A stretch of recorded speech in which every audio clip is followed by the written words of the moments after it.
नमस्कार दोस्तों, पीएलटिक्स में आपका बहुत बहुत स्वागत है। दोस्तों आज की इस क्लास में यूपी ट्रिपल सी AGTA 2024 के लिए एग्रीकल्चर के क्वेश्चंस की क्लास को लेकर आया हूँ। और ये सभी क्वेश्चंस यदि आप UP TGT, UP PGT, AGTA के एग्ज़ाम की आप तैयारी कर रहे हैं तो ये सभी जो क्वेश्चंस हैं आपके एग्ज़ाम के लिए बहुत ही महत्वपूर्ण साबित हो सकते हैं। और इस क्लास में हम लोग उत्तर प्रदेश लोक सेवा आयोग LT ग्रेड परीक्षा 2018 के पूछे गए क्वेश्चंस को इस क्लास में हम लोग सॉल्व करने वाले हैं। और इस क्लास में आपको एग्रीकल्चर के 120 क्वेश्चंस देखने को मिलेंगे जो कि बहुत ही बेहतरीन हैं, बहुत ही अच्छे लेवल के प्रश्न हैं। तो आप लोग क्लास को पूरा देखें और सभी क्वेश्चंस को अटेम्प्ट करने की कोशिश कीजिए और आप अपने आप का मूल्यांकन कीजिए कि आपकी अभी जो तैयारी है वो कितनी बेहतर आप लोग तैयारी कर पाए हैं। तो यहाँ पर क्वेश्चंस जो दिए गए हैं, देखिए 120 में से कितने क्वेश्चन आप सही कर पाते हैं। और यदि आप चैनल पर नए हैं तो चैनल को सब्सक्राइब ज़रूर कीजिए, लाइक और शेयर करना मत भूलिए, क्योंकि इस चैनल के माध्यम से आपको एग्रीकल्चर के निःशुल्क वीडियो आपको रेगुलर प्रोवाइड किए जा रहे हैं। और साथ ही साथ इस क्लास का PDF भी आपको टेलीग्राम चैनल पर अवेलेबल करा दिया जाएगा। तो आप लोग इस चैनल को ज़्यादा से ज़्यादा सपोर्ट करते रहिए, लाइक और शेयर करते रहिए। दोस्तों आइए शुरू करते हैं इस क्वेश्चन पेपर के क्वेश्चन नंबर फर्स्ट से। क्वेश्चन नंबर फर्स्ट ये रहा आपकी स्क्रीन पर। क्वेश्चन नंबर फर्स्ट है, केंद्रीय मृदा एवं जल संरक्षण अनुसंधान एवं प्रशिक्षण संस्थान स्थित है। तो यहाँ पर आपको बताना है दोस्तों कहाँ पर स्थित है। बहुत ही महत्वपूर्ण प्रश्न है। तो इसका राइट आंसर की बात करें तो ऑप्शन C यहाँ पर राइट आंसर हो जाएगा, देहरादून में। तो यहाँ पर एक्सप्लेनेशन दिया गया है, यहाँ पर देख लीजिए, बहुत ही महत्वपूर्ण है। केंद्रीय मृदा एवं जल संरक्षण अनुसंधान एवं प्रशिक्षण संस्थान central soil and water conservation research and training institute Dehradun Uttarakhand में स्थित है। और इसकी स्थापना की बात करें तो 1974 में इसकी स्थापना हुई थी। Central soil salinity research institute कहाँ है? करनाल, हरियाणा में है। Central arid zone research institute Jodhpur में है। तो यहाँ पर Indian institute of soil science Bhopal Madhya Pradesh में है। तो इन सभी पॉइंट्स को आप लोग ध्यान रखिएगा जो कि बहुत ही महत्वपूर्ण है। अगला क्वेश्चन नंबर सेकेंड है, किस मृदा की जल धारण क्षमता सामान्यतः उच्च होती है? तो इनमें से आपको बताना है किस मृदा की जल धारण क्षमता सामान्यतः उच्च होती है। तो यहाँ पर राइट आंसर की बात करें तो ऑप्शन ए हो जाएगा, मृत्तिका में उच्च मृदा, इसका राइट आंसर हो जाएगा। दोस्तों क्ले मृदा का आकार की बात करें तो 0.002 mm व्यास से कम होता है और इस कण की आकृति प्लेट की तरह होती है और इसका आकार छोटा होने से इसका सरफेस एरिया अधिक होता है और इसमें फ्लोकुलेशन, डेफ्लोकुलेशन और प्लास्टिसिटी जैसे गुण पाए जाते हैं। और क्ले मृदा की जल धारण क्षमता अन्य मृदाओं से अत्यधिक होती है। तो इस बात को भी आप लोग ध्यान रखिएगा। नेक्स्ट क्वेश्चन नंबर थर्ड है, कितने मृदा ऑर्डर हैं? तो मृदा ऑर्डर आपको बताना है कितने हैं। तो राइट आंसर की बात करें तो ऑप्शन C यहाँ पर राइट आंसर हो जाएगा। 12 मृदा ऑर्डर हैं जो कि यहाँ पर दिए गए हैं। आप लोग इसे अच्छे से तैयार कर लीजिए। इंसेप्टिसोल है, एंटीसोल है, वर्टिकोल है, ऑक्सीसोल है, अल्फीसोल है, हिस्टोसोल है, एरिडोसोल्स है, स्पोडोसोल्स है, अल्टीसोल्स है, मोलिसोल्स है, एंडीसोल्स है और जेरीसोल्स है। ये 12 ऑर्डर्स होते हैं। तो आप लोग इनको ध्यान रखिएगा। अगला क्वेश्चन नंबर 4 है यहाँ पर। यह भी क्वेश्चन बहुत ही महत्वपूर्ण है। मृदा सूक्ष्म जीवों का कार्बन नाइट्रोजन अनुपात होता है। तो यहाँ पर आपको अनुपात बताना है कितना होता है दोस्तों। तो राइट आंसर की बात करें तो ऑप्शन D हो जाएगा, 8:1 यहाँ पर सही जवाब बनेगा।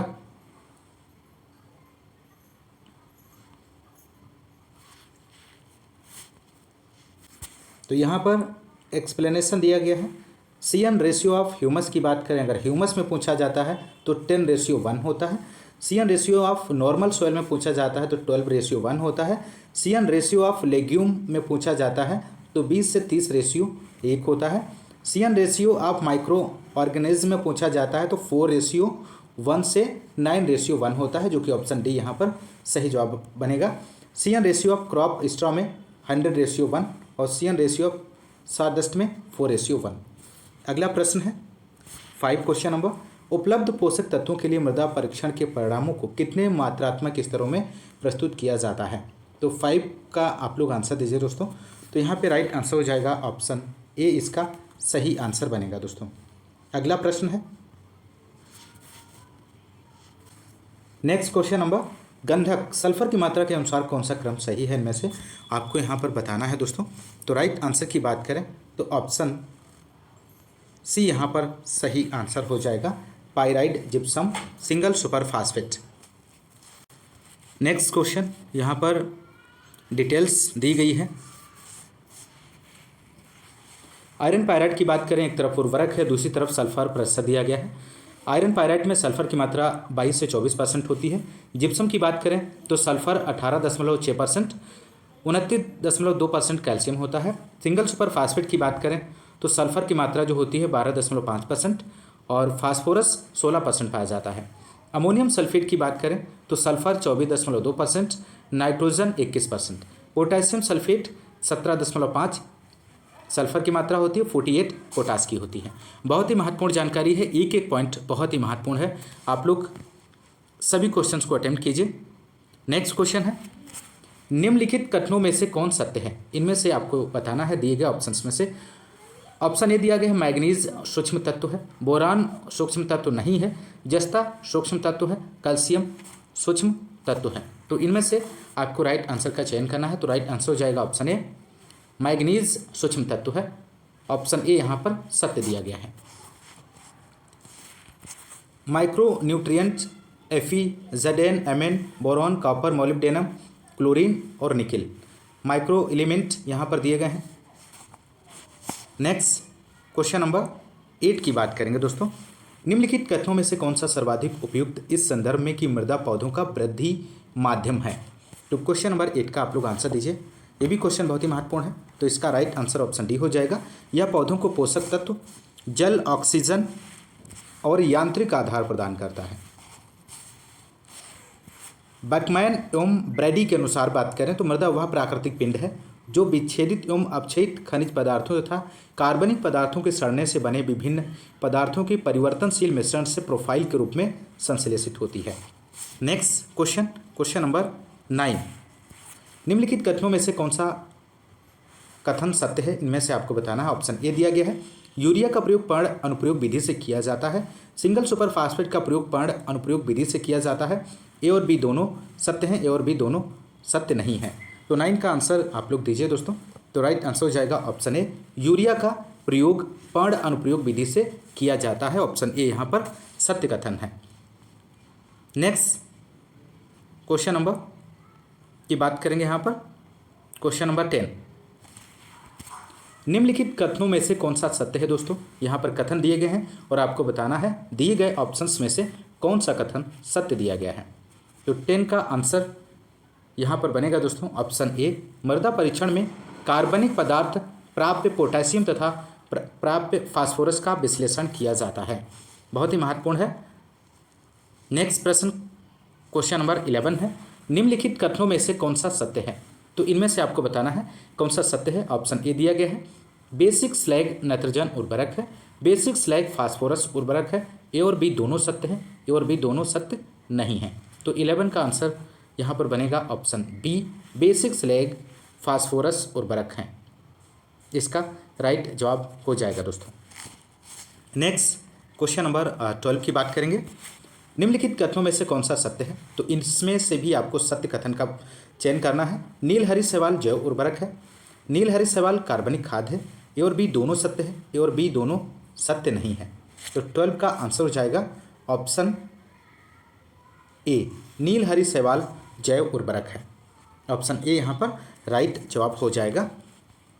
नील से हरी शैवाल की बात करें, ब्लू ग्रीन एल्गी एक जैव उर्वरक है जो धान के खेतों में नाइट्रोजन का स्थिरीकरण करता है। अनुमानतः प्रति हेक्टेयर 10 से 40 किलोग्राम नाइट्रोजन का यौगिकीकरण होता है और जलाक्रांत दशा जहाँ धान उगाया जाता है बीजे की अवलोसिरा, एनाबीना, कैलोथ्रिक्स, नास्टोक, ये सभी यहाँ पर आते हैं। अगला है क्वेश्चन नंबर 13, निम्नलिखित कथनों में से कौन सा सत्य है। इसमें से भी आपको बताना है दिए गए ऑप्शंस में से कौन सा कथन सत्य है। तो यहाँ पर 13 का आप लोग आंसर दीजिए। तो यहाँ पे राइट आंसर की बात करें ऑप्शन बी हो जाएगा, जलोढ़ मृदाएं पश्चिमी उत्तर प्रदेश में पाई जाती हैं। ऑप्शन बी राइट आंसर होगा दोस्तों। जलोढ़ मृदाएं नदियों द्वारा वाहित मृदाएं होती हैं। यह उत्पादन की दृष्टि से सर्वोत्तम मृदा है और इन मृदाओं में पोटास व चूना प्रचुर मात्रा में मिलता है। नेक्स्ट 14 क्वेश्चन नंबर, निम्नलिखित कथनों में से कौन सा सत्य है, इनमें से आपको बताना है। 14 का क्वेश्चन का आंसर जो हो जाएगा ऑप्शन बी, अम्लीय मृदा को सुधारने के लिए चूने का प्रयोग किया जाता है। ऑप्शन बी यहाँ पर सही आंसर हो जाएगा। अगला क्वेश्चन है 14 आपका हो चुका है। 15 क्वेश्चन नंबर है, निम्नलिखित कथनों में से कौन सा सत्य है दोस्तों। तो 15 का आंसर हो जाएगा ऑप्शन सी, NH4 का होल ट्वाइस SO4 पौधों को नाइट्रोजन और गंधक देता है। ऑप्शन सी यहाँ पर इस क्वेश्चन का सही आंसर हो जाएगा। अमोनियम सल्फेट NH4 का होल ट्वाइस SO4 में 20.6% नाइट्रोजन और 24% सल्फर उपस्थित होता है। अमोनियम सल्फेट नाइट्रेट की बात करें तो इसमें नाइट्रोजन 26% और सल्फर 15% होता है। अमोनियम क्लोराइड में 26% नाइट्रोजन होता है और अमोनियम नाइट्रेट में 33 से 35% नाइट्रोजन पाया जाता है। क्वेश्चन नंबर नेक्स्ट 16 है यहाँ पर, निम्नलिखित कथनों में से कौन सा सत्य है। तो इसमें से भी आपको सत्य कथन का चयन करना है। तो 16 का आप लोग आंसर दीजिए। तो यहाँ पर राइट आंसर ऑप्शन बी हो जाएगा, पोटेशियम नाइट्रेट पौधों को पोटेशियम एवं नाइट्रोजन देता है। ऑप्शन बी इस क्वेश्चन का राइट आंसर होगा। पोटेशियम नाइट्रेट नाइट्रोजन एवं पोटास के लिए उत्तम स्रोत है। इसमें 13% नाइट्रोजन 44% पोटास पाया जाता है। इसका उपयोग मुख्यतः फल वृक्षों, तंबाकू जैसे फसलों एवं सब्जियों में होता है। तो muriate of potash 60%, sulphate of potash 48 से 52% और सल्फर 17 से 18%। एक एक प्रश्न बहुत ही महत्वपूर्ण है दोस्तों, और एक बार क्लास को आप लोग लाइक और शेयर कर दीजिए। नेक्स्ट क्वेश्चन नंबर 17 है, निम्नलिखित कथनों में से कौन सा सत्य है। इस क्वेश्चन का भी आप लोग आंसर दीजिए फटाफट दोस्तों। तो यहाँ पे राइट आंसर हो जाएगा ऑप्शन ए, नाइट्रोजन की कमी से पौधों की पत्तियाँ पीली हो जाती हैं। ऑप्शन ए यहाँ पर कथन सत्य है। Next question number 18 question number की बात करेंगे, निम्नलिखित कथनों में से कौन सा सत्य है। इसमें भी आपको सत्य कथन का चयन करना है। तो 18 का आंसर यहाँ पर बनेगा ऑप्शन बी, मृदा के कणों का संयोग मृदा संरचना कहलाता है।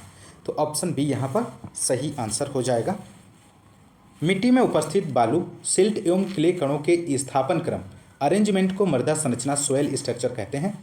Arrangement of primary soil particles and aggregates into certain defined pattern called soil structure।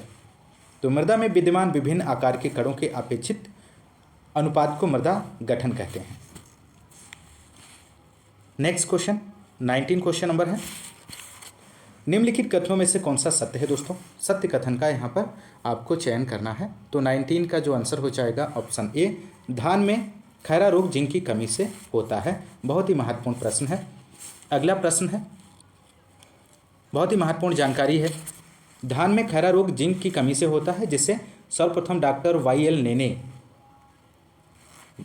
1966 में पंतनगर कृषि विश्वविद्यालय में सर्वप्रथम देखा और मालूम किया। और इस रोग में पत्तियां पीली पड़कर बाद में कथई रंग के धब्बे पड़ जाते हैं। इसके उपचार हेतु 5 किलोग्राम जिंक सल्फेट को 20 किलोग्राम यूरिया अथवा 2.5 किलोग्राम बुझे हुए चूने को 1000 लीटर पानी में घोलकर प्रति हेक्टेयर की दर से छिड़काव करना चाहिए। बहुत ही महत्वपूर्ण जानकारी है। यहाँ से कई क्वेश्चन बनते हैं दोस्तों। धान में खैरा रोग जिंक की कमी से, और इसको सबसे पहले सर्वप्रथम YL नेने ने ये 1966 में किया था। पंतनगर कृषि विश्वविद्यालय में प्रथम पंतनगर कृषि विश्वविद्यालय में इन्होंने देखा था, और यहाँ पर उपचार के लिए ध्यान रखना है। Next 20 question number, डिस्ट्रिक्टिव insect pest act Bharat में किस वर्ष लागू किया गया था। मोस्ट इंपॉर्टेंट प्रश्न है दोस्तों। यहाँ पर 20 का आंसर आप लोग दीजिए। तो राइट आंसर ऑप्शन डी हो जाएगा 1914 में। ऑप्शन डी इसका राइट आंसर बनेगा। तो यहाँ पर कुछ महत्वपूर्ण क्वेश्चन के पॉइंट दिए गए हैं।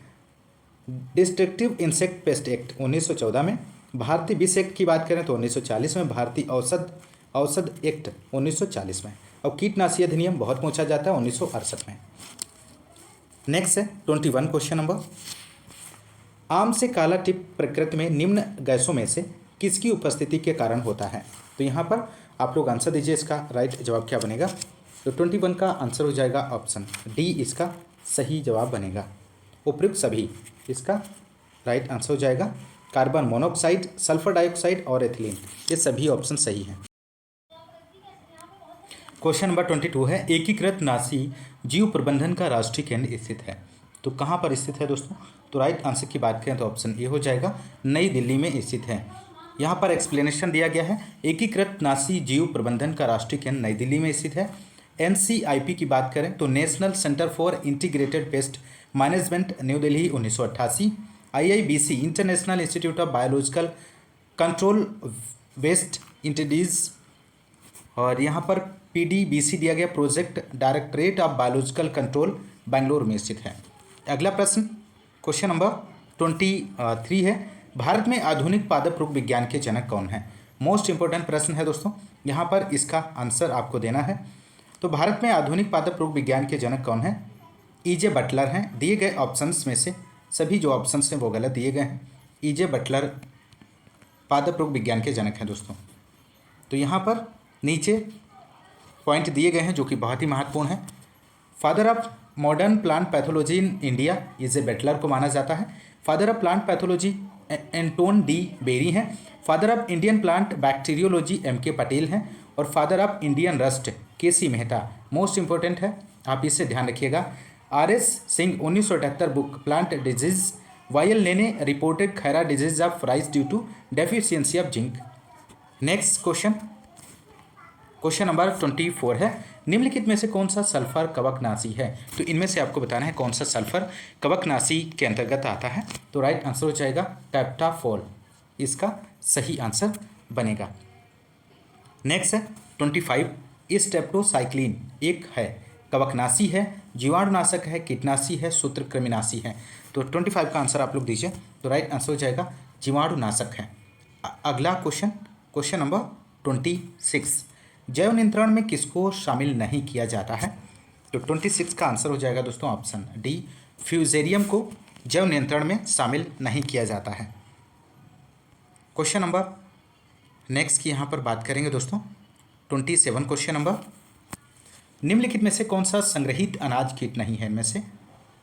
तो 27 का आप लोग आंसर दीजिए, इनमें से कौन सा संग्रहित कीट अनाज नहीं है? तो राइट आंसर ऑप्शन बी बनेगा, पैक्टिनोफोरा कोसिपिएला, इसका राइट आंसर हो जाएगा दोस्तों। कपास की लाल सुंडी पिंक बालवर्म, इसका वैज्ञानिक नाम पैक्टिनोफोरा गोसिपिएला है और यह कीट मुख्यतः कपास पर ही पाया जाता है। नेक्स्ट 28 क्वेश्चन नंबर है, हेलिमिन्थोस्पोरियम एक है, कवक सूक्ष्मजीव है, जीवाणुवीय सूक्ष्मजीव है, विषाणुवीय सूक्ष्मजीव है, या इनमें से कोई नहीं? तो यहाँ पर 28 का आंसर हो जाएगा ऑप्शन ए, कवक सूक्ष्मजीव है। नेक्स्ट 29 क्वेश्चन नंबर है, कपास की गुलाबी सुंडी का हानिकारक चरण इनमें से कौन सा है? तो 29 का आंसर हो जाएगा लार्वा, इसका सही आंसर बनेगा। कपास की गुलाबी सुंडी पिंक वालवोर्म की लार्वा कैटरपिलर सुंडी हानिकारक अवस्था है।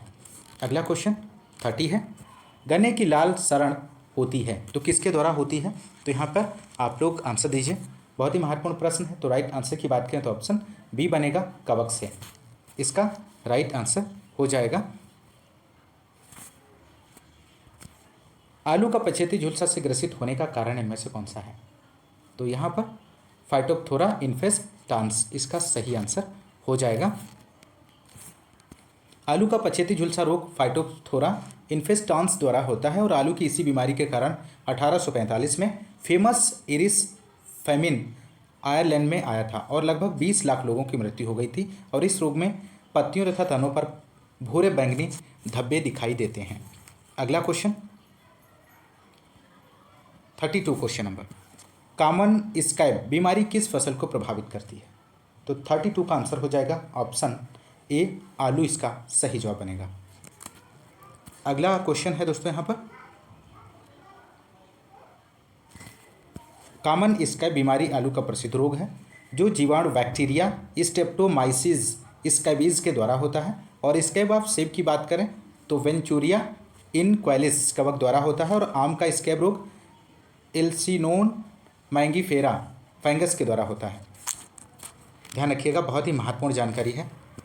प्रकृति में एक बीजपत्री कौन सा है, इनमें से आपको बताना है। तो राइट आंसर ऑप्शन सी हो जाएगा, केला इसका सही आंसर बनेगा। एक बीजपत्री फल वृक्ष की बात करें तो अनानास है, केला, खजूर, नारियल।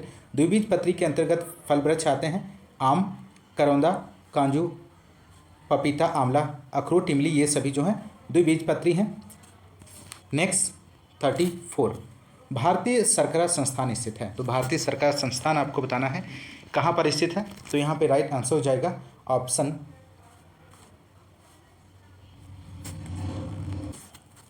तो यहाँ पर इसका जो राइट आंसर हो जाएगा दोस्तों, यहाँ पे दिया गया है IISR Indian institute of sugar cane research Lucknow 1952 में, SBI sugar cane breeding institute Coimbatore Tamil Nadu 1912 में, NSI national sugar institute Kanpur में है, NBRI national botanical research institute Lucknow में स्थित है, IIPR Indian institute of pulse research Kanpur में है, CPRS central potato research institute Meerut Uttar Pradesh में है, CISH की बात करें तो central institute for sub tropical horticulture Lucknow में है, CICMAP central institute of medicinal and aromatic plant Lucknow में स्थित है। बहुत ही महत्वपूर्ण जानकारी है दोस्तों, एक एक क्वेश्चन बहुत ही महत्वपूर्ण है, इन सभी को अच्छे से आप तैयार कर लीजिए। नेक्स्ट है, निम्नलिखित में से कौन सही सुमेलित नहीं है। इनमें से एक तरफ फसल है, दूसरी तरफ बीज दर किलोग्राम प्रति हेक्टेयर में दिया गया है। तो 35 का जो आंसर हो जाएगा ऑप्शन सी यहाँ पर सही आंसर बनेगा।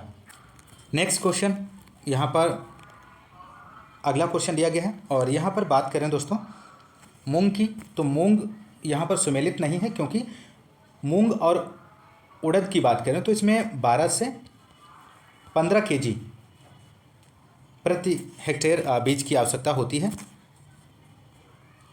खरीफ के लिए 12 से 15 और जायद की बात करें तो 20 से 25 kg, इस बात को भी ध्यान रखिएगा, प्रति हेक्टेयर। नेक्स्ट 36 क्वेश्चन नंबर है, सूची फर्स्ट को सूची सेकंड से सुमेलित कीजिए और सूचियों के नीचे दिए गए कोड से सही उत्तर चुनिए। एक तरफ सूची फर्स्ट है, दूसरी तरफ सूची सेकंड दी गई है, आपको यहाँ पर सही मिलान करना है। तो इसका राइट आंसर ऑप्शन जो बनेगा दोस्तों, ऑप्शन सी हो जाएगा। यहाँ पर ए का थर्ड, बी का फर्स्ट, सी का फोर्थ और डी का सेकेंड। हरित क्रांति की बात करें तो इसका मिलान थर्ड से हो जाएगा, डॉक्टर MS स्वामीनाथन है। श्वेत क्रांति डॉक्टर वर्गीज कुरियन। पीली क्रांति की बात करें तो बिंदेश्वर प्रसाद जी हैं और गुलाब क्रांति की बात करें तो इसका संबंध दुर्गेश पटेल से हो जाएगा। नेक्स्ट क्वेश्चन है, यहाँ पर बहुत ही महत्वपूर्ण जानकारी है, आप लोग इसे देख लीजिएगा। हरित क्रांति डॉक्टर MS स्वामीनाथन, इनका संबंध फसल उत्पादन से है। और श्वेत क्रांति की बात करें तो डॉक्टर वर्गीज कुरियन है, दुग्ध उत्पादन से इनका संबंध है। पीली क्रांति बिंदेश्वर प्रसाद सिंह, तिलहनी फसलों के उत्पादन से इनका संबंध है। गुलाबी क्रांति का जनक दुर्गेश पटेल हैं और इनका संबंध प्याज और मांस उत्पादन से है। और नीली क्रांति की बात करें तो मछली उत्पादन से। भूरी क्रांति उर्वरक उत्पादन, सिल्वर क्रांति अंडा उत्पादन और सुनहरी क्रांति केल चड्ढा फल उत्पादन से है। महत्वपूर्ण है, आप लोग ध्यान रखिएगा पॉइंट्स को। नेक्स्ट 37, सस्य विज्ञान का जनक किसे कहा जाता है। ये भी क्वेश्चन बहुत ही महत्वपूर्ण है। तो 37 का आप लोग आंसर दीजिए।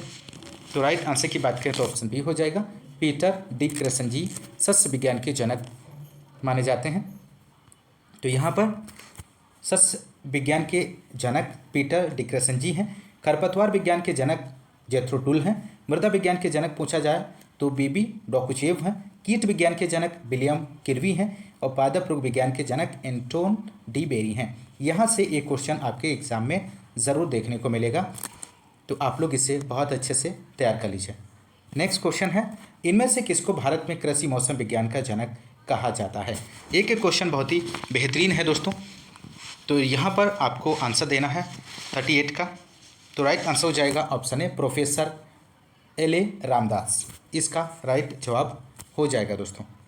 तो LA रामदास लक्ष्मी नारायण पुरम अनंत कृष्णन रामदास 3 जून 1900 से 1 जनवरी 1979 एक भारतीय भौतिकी विज्ञानी और मौसम वैज्ञानिक थे और जिन्होंने रामदास परत लेयर की वायुमंडलीय घटना की खोज करने के लिए जाना जाता है। बहुत ही महत्वपूर्ण पॉइंट्स है। नेक्स्ट 39 है, निम्नलिखित में से कौन सा एक सही सुमेलित नहीं है। एक तरफ फसल है और उसकी जलमांग सेंटीमीटर प्रति हेक्टेयर में दी गई है। तो 39 का आप लोग आंसर दीजिए दोस्तों। तो यहाँ पे राइट आंसर हो जाएगा ऑप्शन सी, अरहर। अरहर की जलमांग 50 से 60 यहाँ पर दी गई है, जो कि सुमेलित नहीं है। अगला प्रश्न, यहाँ पर जलमांग दी गई हैं आप लोग। धान में जलमांग 1200 प्रति हेक्टेयर, गेहूं में 450 से 650 प्रति हेक्टेयर और बाजरा में 450 से 610 प्रति हेक्टेयर, चना में 160 से 200 प्रति हेक्टेयर, जूट में 300 से 450, कपास में 560 से 620, गन्ना में 1500 से 1600 और मटर में 350 से 500। अगला प्रश्न है यहाँ पर क्वेश्चन नंबर 40। सूची फर्स्ट का सूची सेकंड से सुमेलित कीजिए तथा सूचियों के नीचे दिए गए कोड से सही उत्तर चुनिए। सूची फर्स्ट एक तरफ है, दूसरी तरफ सूची सेकंड दी गई है, आपको यहाँ पर मिलान करना है। तो राइट आंसर जो हो जाएगा ऑप्शन ए यहाँ पर सही जवाब बनेगा। ए का 4, तंबाकू में टॉपिंग की क्रिया होती है और मक्का में टासलिंग और सनई में रेटिंग और कपास में लिंटिंग की क्रिया की जाती है। अगला प्रश्न है यहाँ पर 41 क्वेश्चन नंबर, निम्नलिखित में से गेहूं की फसल की सिंचाई हेतु कौन सी एक अति महत्वपूर्ण अवस्था है इनमें से। तो यहाँ पर आपको बताना है। तो राइट आंसर की बात करें तो ऑप्शन डी हो जाएगा, शिखर मूल बनने की अवस्था, जिसे CRI कहते हैं। यहाँ पर गेहूं में सिंचाई के लिए महत्वपूर्ण अवस्थाएं दी गई हैं। जब एक सिंचाई उपलब्ध हो तो कब सिंचाई करनी चाहिए। क्राउन रूट इनिशिएशन जो 21 दिनों के बाद की जाती है। 2 सिंचाई अवेलेबल हो तो CRI स्टेज पे करेंगे पहली सिंचाई और दूसरी बूट स्टेज पे 70 से 80 दिन के बाद। 3 सिंचाई यदि अवेलेबल हो तो CRI स्टेज पे, मिल्क स्टेज और बूट स्टेज पे। 4 और अधिक सिंचाई के लिए ये यहाँ पर क्रम दिया गया है। CRI late tillering, late jointing stage, flowering, milk stage और डफ स्टेज। नेक्स्ट है 42 क्वेश्चन नंबर, निम्नलिखित में से कौन सा एक सही सुमेलित नहीं है। एक तरफ फसल है, दूसरी तरफ खरपतवार नासी दिए गए हैं। तो यहाँ पर 42 का आंसर ऑप्शन ए हो जाएगा, सरसों 2,4-D सोडियम सॉल्ट खरपतवार नासी का प्रयोग नहीं किया जाता है। ऑप्शन ए जो है यहाँ पर सही सुमेलित नहीं है। एक तरफ फसल है, दूसरी तरफ खरपतवार नासी है। तो गेहूं फसल की बात करें तो गेहूं फसल में 2,4-D आइसोप्रोटुरान, सल्फोसल्फ्यूरान, पेंडिमेंथालिन का प्रयोग किया जाता है। धान की फसल में ब्यूटाक्लोर, फ्लोक्लोरेलिन, बेंथियोकार्ब और एनिलोफोस का प्रयोग किया जाता है। बाजरे में एट्राजीन खरपतवारनाशी का प्रयोग किया जाता है और दालों में फ्लोक्लोरेलिन, पेंडिमेंथालिन खरपतवारनाशी का प्रयोग किया जाता है। और तिलहनी फसलों की बात करें तो एलाक्लोर, आइसोप्रोटुरान, फ्लोक्लोरेलिन और गन्ने में सिमाजीन, एट्राजीन और ग्लाइफोसेट का प्रयोग किया जाता है। अगला है क्वेश्चन नंबर 43, निम्नलिखित में से कौन सा समूह रेशे वाली फसलों का है, इनमें से आपको बताना है। तो राइट आंसर हो जाएगा सनई, जूट, कपास फसलें, इसका सही आंसर बन जाएगा दोस्तों। तो रेशे वाली फसलें कपास, जूट, सनई है। सरकरा वाली फसलें यदि पूछी जाती है तो गन्ना, चुकंदर। तिलहनी फसलें सरसों, अलसी, सूरजमुखी, कुसुम, मूंगफली, अंडी, तिल, तोरिया आती है। और लघु धान्य स्मॉलर मिलेट की बात करें तो रागी है, चेना, साबा, कोदो, काकुन। तो ये सभी ध्यान रखिएगा। अगला प्रश्न है 44 क्वेश्चन नंबर, सूची फर्स्ट का सूची सेकंड से मिलान करें तथा सूचियों के नीचे दिए गए कोड का प्रयोग करते हुए सही उत्तर चुनिए। सूची फर्स्ट एक तरफ है, दूसरी तरफ सूची सेकंड दी गई है दोस्तों। तो यहाँ पर आपको इसका राइट आंसर देना है। तो राइट आंसर हो जाएगा ऑप्शन ए का थर्ड, बी का फर्स्ट, सी का 2 और डी का 4। धान्य फसल की बात करें तो गेहूं है। चारा फसल की बात करें तो लूसन है। दलहन फसल अरहर है और तिलहन फसल यहाँ पर नेक्स्ट धान्य फसलें दी गई हैं। धान, गेहूं, मक्का, ज्वार, बाजरा, जौ। दलहनी फसलें सोयाबीन, अरहर, मूंग, उड़द, मोठ, ग्वार। और चारा की फसलें जई, बरसीम, लूसन, ज्वार, बाजरा, लोबिया, मक्का, दीनानाथ, घास, सूडान, ये सभी जो हैं चारे वाली फसलें हैं।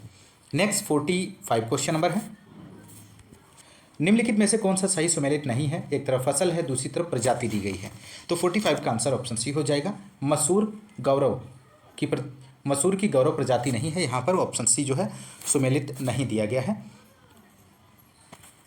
मटर की बात करें तो रचना, इंद्र, पूसा, प्रभात, जय, सपना, आदर्श, ये सभी प्रजातियां हैं। अरहर की प्रजातियों की बात करें तो शारदा, लक्ष्मी, बसंत, बहार, प्रभात, यूपीएस 120 बहुत ही महत्वपूर्ण है। अरहर की पारस मुक्ता है। मसूर की पूसा वैभव है। शेखर है, पंथ मसूर है, मालवीय विश्वनाथ, आईपीएल दाल। गेहूं मालवीय है, सुजाता के 307 शताब्दी, मगहर, नैना, करण, वंदना, वैशाली, गंगा प्रसाद, ये सभी जो हैं गेहूं की प्रजातियां हैं दोस्तों। नेक्स्ट 46 क्वेश्चन नंबर, भारतीय चारागाह एवं चारा अनुसंधान संस्थान स्थित है। तो कहाँ पर स्थित है दोस्तों? तो राइट आंसर यहाँ पर हो जाएगा ऑप्शन ए, झांसी में स्थित है दोस्तों। IGFRI Indian grassland and fodder research, Jhansi Uttar Pradesh 1962 में। IBRI Indian veterinary research institute, Izzatnagar Bareilly में है। IIBR Indian institute of vegetable research, Varanasi Uttar Pradesh में है। CARI central avian research institute, Izzatnagar Bareilly में स्थित है दोस्तों। 47 क्वेश्चन नंबर, भारत के किस क्षेत्र में सोयाबीन की फसल का क्षेत्रफल और उत्पादन सबसे ज़्यादा है? तो 48 का आंसर ऑप्शन बी हो जाएगा, मध्य प्रदेश इसका राइट जवाब बनेगा। सोयाबीन की फसल के क्षेत्रफल और उत्पादन में बात करें तो मध्य प्रदेश प्रथम स्थान है, और मध्य प्रदेश के बाद महाराष्ट्र, राजस्थान, कर्नाटक, तेलंगाना, ये इसका क्रम है, ध्यान रखिएगा। 48, पिछली फसल की कटाई के पूर्व उसी खेत में अगली फसल की बुआई करना कहलाती है। तो यहाँ पर राइट आंसर हो जाएगा अविराम खेती कहलाता है। नेक्स्ट 49 है, सिंचाई की बौछारी स्प्रिंकलर विधि सर्वोत्तम होती है। तो राइट आंसर हो जाएगा ऊंची नीची भूमि के लिए।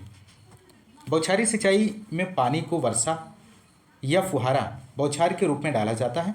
2.5 बार से अधिक दबाव पर कार्य करती है। यह विधि धान व जूट को छोड़कर अन्य सभी फसलों में अपनाई जाती है। नेक्स्ट है यहाँ पर 50 क्वेश्चन नंबर, निम्नलिखित सिंचाई की विधियों में किसकी जल उपयोग क्षमता सर्वाधिक है? तो 50 का आंसर आप लोग दीजिए दोस्तों। तो यहाँ पे राइट आंसर हो जाएगा ऑप्शन बी, बौछारी सिंचाई इसका सही जवाब बनेगा। नेक्स्ट क्वेश्चन 51 है, केंद्रीय विश्वविद्यालय जिसमें कृषि संकाय नहीं है, इनमें से आपको बताना है। तो राइट आंसर हो जाएगा केंद्रीय विश्वविद्यालय इलाहाबाद में कृषि संकाय नहीं है। नेक्स्ट 52 है, फूल गोभी में ब्राउनिंग की समस्या का कारण इनमें से क्या है? तो राइट आंसर बोरान की कमी इसका सही जवाब हो जाएगा। नेक्स्ट क्वेश्चन 53, मोनोसियस और एंड्रोमोनोसियस फॉर्म्स आमतौर पर पाए जाते हैं। तो किस में पाए जाते हैं? तो राइट आंसर हो जाएगा खरबूजा में। अगला प्रश्न है 54 क्वेश्चन नंबर, खरबूजा बीज क्षेत्र को अलग किया जाना चाहिए। तो राइट आंसर आप लोग यहाँ पर दीजिए दोस्तों। तो इसका जो राइट आंसर हो जाएगा ऑप्शन डी, उपयुक्त सभी इसका सही जवाब बनेगा। अगला प्रश्न है 55, बैंगन का पौधा है, इनमें से आपको बताना है। तो राइट आंसर हो जाएगा दिवस निरपेक्ष, डे न्यूट्रल प्लांट है। यहाँ पर बहुत ही महत्वपूर्ण जानकारी दी गई है। शॉर्ट डे प्लांट के अंतर्गत राइस आएगा, sugar cane, tobacco, potato, soybean, ये सभी जो हैं शॉर्ट डे प्लांट के अंतर्गत आते हैं। लॉन्ग डे प्लांट में कैबेज आ जाएगा, henbane, oat, beet root, spinach, onion और कैरेट। डे न्यूट्रल प्लांट में cucumber, maize, sunflower, tomato, brinjal, chilli, cotton, ये सभी जो हैं डे न्यूट्रल प्लांट के अंतर्गत आते हैं। आंवला फल की नेक्रोसिस बीमारी किस कमी से होती है? मोस्ट इंपॉर्टेंट प्रश्न है 56 क्वेश्चन नंबर, आप लोग आंसर दीजिए। तो यहाँ पे राइट आंसर हो जाएगा बोरान। बोरान की कमी से फ्रूट नेक्रोसिस इन आंवला में, वाटर कोर इन एप्पल में, crown choking in coconut, splitting in carrot, brown heart of turnip और heart rot of marigold. 57, golden delicious किसकी एक प्रजाति है? तो गोल्डन डेलिशियस सेब की एक प्रजाति है।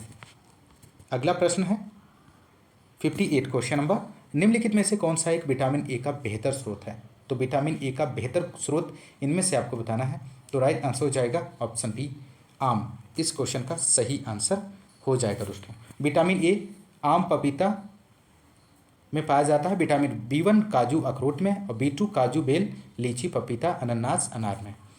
और विटामिन सी की बात करें जो कि बहुत ही महत्वपूर्ण है, बारबेडास चेरी में सबसे ज़्यादा मात्रा में विटामिन सी पाया जाता है। 59, मल्लिका एक संकर प्रजाति है। तो मल्लिका आपको बताना है किस फसल की संकर प्रजाति है। तो यहाँ पे राइट आंसर हो जाएगा ऑप्शन ए, आम की एक संकर प्रजाति है। और यहाँ पर संकर प्रजातियाँ दी गई हैं। Mallika Neelam into Dashehari, Amrapali Dashehari into Neelam, Ratna Neelam into Alphonso, Sindhu Ratna into Alphonso ये बीज रहित है। और पूसा लालिमा दशहरी इंटू अल्फांसो है। पूसा श्रेष्ठ अम्रपाली इंटू सेशन, अगला है 60, मिर्च में तीखेपन का कारण इनमें से कौन सा है दोस्तों। तो यहाँ पे राइट आंसर हो जाएगा ऑप्शन डी, कैप्सेसिन। अगला प्रश्न, मिर्च में तीखापन कैप्सेसिन, और मूली में तीखापन आइसोसाइनेट, खीरे में कड़वाहट कुकुरबिटेसिन, और करेले में कड़वाहट मेमोरडिकोसाइट, और प्याज में गंध एलाइल प्रोपाइल डाइसल्फाइड, और लहसुन में गंध की बात करें तो एलाइसिन डाई एलाइल डाइसल्फाइड के कारण होती है। 61 क्वेश्चन है, किन्नू एक संकर प्रजाति है। तो किन्नू आपको बताना है कि इसकी एक संकर प्रजाति है। तो मैंडारिन ऑरेंज संतरा की प्रजाति है। महत्वपूर्ण प्रश्न है, पूछा जाता है प्याज में तीखेपन का प्रमुख कारण क्या है। तो प्याज में तीखेपन का प्रमुख कारण है एलिल प्रोपिल डाइसल्फाइड। अगला प्रश्न है, नेक्स्ट क्वेश्चन नंबर है 63, बैंगन की उत्पत्ति स्थान आपको बताना है यहाँ पर। तो राइट आंसर हो जाएगा ऑप्शन डी, भारत इसका सही आंसर बनेगा। बैंगन की बात करें तो बोटैनिकल नेम सोलेनम मेलोनजिना है, फैमिली सोलेनेसी है, क्रोमोसोम नंबर 2n बराबर 24 है, ओरिजिन इंडिया है, सीड रेट 400 से 500 ग्राम बीज प्रति हेक्टेयर। नेक्स्ट क्वेश्चन यहाँ पर है, टमाटर की क्रोमोसोम संख्या आपको यहाँ पर बतानी है। तो 64 का आंसर क्या बनेगा। तो 24 इसका सही जवाब बनेगा। टमाटर में क्रोमोसोम 2n इक्वल 24, मैक्सिको और पेरू इसका उत्पत्ति स्थान है। मटर की बात करें तो 2n इक्वल 14, इथोपिया इसका उत्पत्ति स्थान है। मिर्च में 2n बराबर 24 ब्राज़ील है। सेम में 22 और 24 इसके क्रोमोसोम होते हैं और भारत में इसका उत्पत्ति स्थान है। 65 क्वेश्चन नंबर है, भारतवर्ष का राष्ट्रीय फल आपको बताना है। तो 65 का आंसर हो जाएगा ऑप्शन बी, आम है। तो दोस्तों इस क्लास में हम लोग 65 क्वेश्चंस को देखेंगे और बाकी के जो क्वेश्चंस आपके शेष रह गए हैं इस क्वेश्चन पेपर के, वो नेक्स्ट वीडियो में आपको प्रोवाइड करा दिए जाएंगे। और ये PDF भी आपको टेलीग्राम चैनल पर अवेलेबल करा दी जाएगी। तो यदि आपको क्लास पसंद आ रही है तो ज़्यादा से ज़्यादा लाइक और शेयर करना मत भूलिएगा, और चैनल पर नए हैं तो सब्सक्राइब जरूर कीजिएगा। आज की इस क्लास में बस इतना ही, मिलते हैं नेक्स्ट क्लास में। तब तक के लिए नमस्कार, जय हिंद।